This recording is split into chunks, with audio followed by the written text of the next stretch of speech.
it's a standard vice and then it's a specialist vice, but you've got both types in a single vice. You don't have to have two bits of equipment to do one thing. And how many vices do you see that you can turn upside down?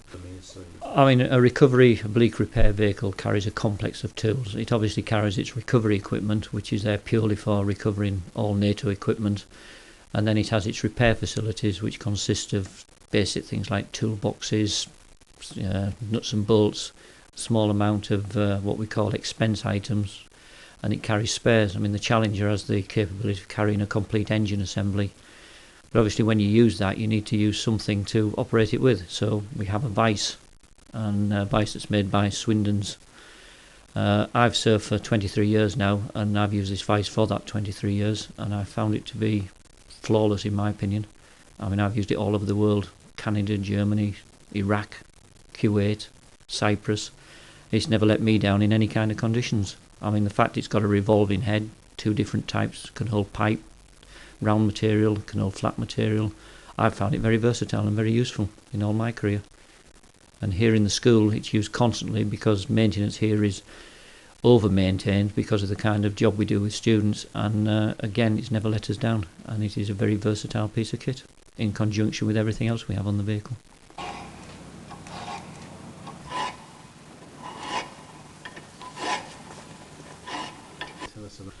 I think its unique feature is the fact it revolves.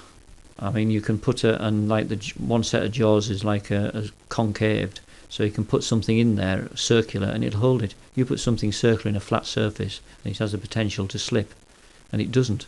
Not only that, you can then put it to any angle you want. On the back of a Foden, you can lift it up and down. Right.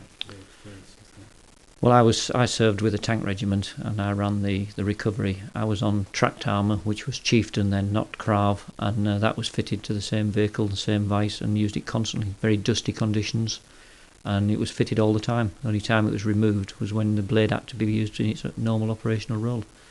But it was perfect. I had no cover on it in all kinds of conditions. 7 years rain in 7 days, it was terrible. I mean, most of the vehicles we have, we have two types that they're fitted to. That is the Warrior. It's fitted on a drop plate at the rear, which obviously you get all the dust coming up from the tracks. And on the Scammell Ecker, which is fitted on the front bumper bar.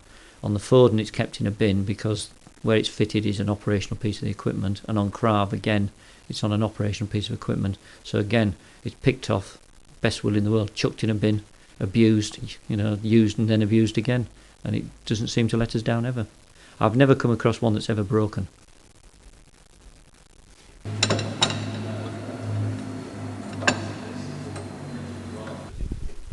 Yeah, I mean, in places like the Gulf, obviously, you've got to do things twice as quick, and with the best will in the world, you maybe cut a few corners, obviously with as much safety in mind as you can.